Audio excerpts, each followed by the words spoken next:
प्यारे साथियों, आज हम लोग देख रहे हैं भाषा एक हिंदी 30 क्वेश्चन मोस्ट इंपॉर्टेंट देखने जा रहे हैं यूपी टेट सेकंड पेपर के लिए।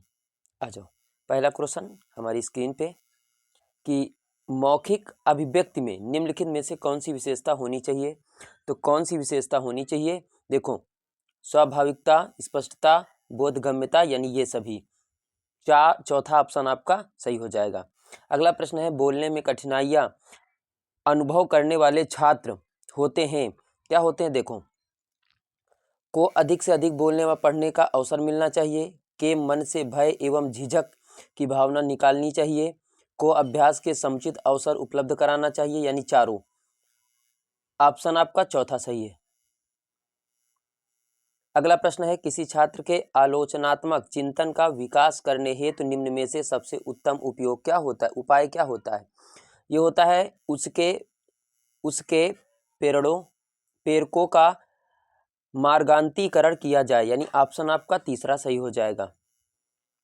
अगला प्रश्न है कि समूह शिक्षण क्या होता है। ये होता है संसाधनों, रुचि, विशेषता का इष्टतम उपयोग करने हेतु शिक्षकों के समूह द्वारा शिक्षण। ऑप्शन आपका तीसरा सही हो जाएगा साथियों। अगला प्रश्न हमारा लिखा हुआ है कि पाठ्य पुस्तक में वर्णित किसी समुदाय विशेष के लिए संवेदनशील मुद्दे को पढ़ाते समय क्या होना चाहिए। यह होना चाहिए, शिक्षा को सभी विद्यार्थियों की गरिमा का सम्मान करते हुए संकल्पना को संवेदनशील और पूर्ण निष्ठा के साथ व्याख्यायित करना चाहिए। ऑप्शन आपका तीसरा सही हो जाएगा। अगला प्रश्न है, मूल्यांकन का प्रयोजन होता है, यानी क्या होता है मूल्यांकन का प्रयोजन। तो ये होता है बालक के विकास के हर पक्ष का मूल्यांकन करना। ऑप्शन आपका तीसरा सही है। अगला प्रश्न है मेरे प्यारे साथियों कि मंदिरा पहली कक्षा में पढ़ती है, वह मुझे आम बहुत अच्छा लगता है, मैं थक गई आदि वाक्यों का प्रयोग करती है। मदिरा मतलब क्या है, यह है लिंग है, वचन, क्रिया आदि की दृष्टि से सर्वनाम का प्रयोग करना जानती है। पहला ऑप्शन आपका सही है। प्यारे दोस्तों, अगला क्वेश्चन चलते कि भाषा क्या है। भाषा क्या है, तो भाषा एक नियमबद्ध व्यवस्था है। ऑप्शन आपका तीसरा सही हो जाएगा। अगला प्रश्न है, एक समावेशी कक्षा में कौन सा कथन भाषा शिक्षण के सिद्धांतों के प्रतिकूल है। कौन सा प्रतिकूल है, तो नंबर 1, व्याकरण के नियम सिखाने बच्चों का भाषा विकास शीघ्रता से होगा। अगला प्रश्न दिया हुआ है कि भाषा शिक्षण की कौन सी विधि मातृभाषा को मध्यस्थ बनाए बिना दूसरी भाषा को सिखाने पर बल देती है। तो ये हो जाएगी चौथी विधि, यानी प्रत्यक्ष विधि, जिसे हम लोग क्या कहते हैं, प्रत्यक्ष विधि। चौथा ऑप्शन आपका सही हो जाएगा प्यारे साथियों, चौथा ऑप्शन आपका सही हो जाएगा। अगला प्रश्न पे चलते हैं हम लोग कि मौन पठन में मुख्यतः क्या होता है। ये होता है गहन अर्थ को आत्मसात करने का प्रयास किया जाता है। तीसरा ऑप्शन आपका सही है। अगला प्रश्न लिखा हुआ है कि एकाकी पढ़ने का सबसे अच्छा तरीका क्या होता है। ये होता है नंबर 1, बच्चों को अलग अलग पात्रों के संवाद पढ़वाए जाएं और फिर एकाकी का मंचन हो। पहला ऑप्शन आपका सही हो जाएगा मेरे प्यारे मित्रों। अगला प्रश्न है, कहानी सुनाने से क्या होता है। कहानी सुनाने से क्या होता है, तो ये होता है बच्चों की कल्पना शक्ति व चिंतन शक्ति का विकास होता है। पहला ऑप्शन आपका सही है। अगला प्रश्न है, बच्चों के लेखन कौशल का मूल्यांकन करने के लिए कौन सी विधि बेहतर होती है। तो ये होती है दूसरी, अपने अनुभवों को लिखना। ऑप्शन आपका दूसरा सही हो जाएगा प्यारे साथियों। अगला प्रश्न लिखा हुआ है कि एक भाषा शिक्षक के रूप में सबसे बड़ी चुनौती होती है।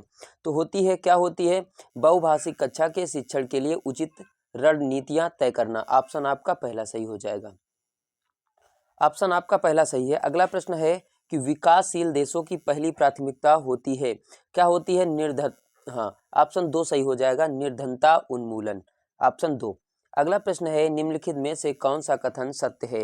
ये हो जाएगा भूखे लोगों की संख्या में बेतहाशा वृद्धि हो रही है। तीसरा ऑप्शन आपका सही हो जाएगा। अगला प्रश्न है कि निम्नलिखित में से कौन सा से प्रमुख पर्यावरणीय समस्याएं हैं। तो कौन सा है, देखो, जलवायु परिवर्तन, प्राकृतिक आपदा, जैव विविधता में कमी, यानी ये सभी। चौथा ऑप्शन आपका सही हो जाएगा। प्रतिदिन में कौन सा समास होता है, तो प्रतिदिन में होता है अव्ययी समास, अव्ययी भाव। ठीक है, ये आपका ऑप्शन आपका दूसरा सही हो जाएगा। अगला प्रश्न हम लोग चलते हैं।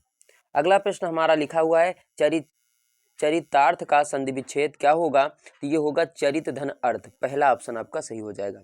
अगला प्रश्न लिखा हुआ है प्राकृतिक संसाधनों का क्षरण का अर्थ क्या होता है, तो क्या होता है, ये होता है प्राकृतिक संसाधनों में कमी, क्षरण का मतलब होता है कमी, ऑप्शन आपका तीसरा सही है।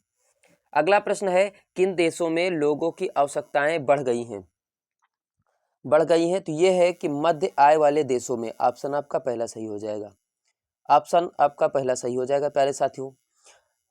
साम्यावस्था का तात्पर्य है, साम्यावस्था का तात्पर्य क्या होता है कि समान अवस्था, क्या होता है समान अवस्था, पहला ऑप्शन आपका सही हो जाएगा। अगला प्रश्न है किसकी आवृत्ति और उग्रता काफी बढ़ गई है, काफी बढ़ गई है, काफी बढ़ गई, तो ये होती है प्राकृतिक आपदा, तीसरा ऑप्शन आपका सही है प्यारे साथियों। अगला प्रश्न लिखा हुआ है कि एनजीओ के कार्य क्षेत्र के रूप में निम्नलिखित में से किसकी चर्चा नहीं की गई, किसकी चर्चा नहीं की गई है, तो चिकित्सा की चर्चा नहीं की गई, ऑप्शन आपका चौथा सही हो जाएगा। अगला प्रश्न है प्रस्तुत गद्यांश का सर्वाधिक उपयुक्त शीर्षक क्या होगा, उपयुक्त शीर्षक क्या होगा, ये होगा एनजीओ में रोजगार के अवसर, ऑप्शन आपका दूसरा सही है। अगला प्रश्न है एनजीओ को सर्वाधिक धन कौन प्रदान करता है, कौन प्रदान करता है, यह है सरकार प्रदान करती है, ऑप्शन आपका तीसरा सही हो जाएगा। अगला प्रश्न लिखा हुआ है कि प्रस्तुत गद्यांश में सबसे कम एनजीओ की संख्या किस राज्य में बताई गई है, किस राज्य में बताई गई है, तो राजस्थान में बताई गई है, ऑप्शन आपका तीसरा सही हो जाएगा। अगला प्रश्न है प्रस्तुत गद्यांश में निम्नलिखित में से किसकी चर्चा नहीं की गई है, किसकी चर्चा नहीं की गई है, तो राज्य सरकार की चर्चा नहीं की गई है। प्यारे साथियों चौथा ऑप्शन आपका सही है। आज का अंतिम प्रश्न देखने जा रहे हैं हिंदी के मात्र 30 क्वेश्चन। सक्रिय शब्द होता है, देखो सक्रिय शब्द आपका क्या होता है, ये होता है विशेषण होता है, क्या होता है विशेषण होता है। तो आपको हिंदी के 30 क्वेश्चन हमने बताए प्यारे साथियों, आप लोग कमेंट करके बताना कि आप लोगों को क्लास कैसी लगी। तो धन्यवाद, आपको मिलते हैं अगली क्लास के साथ।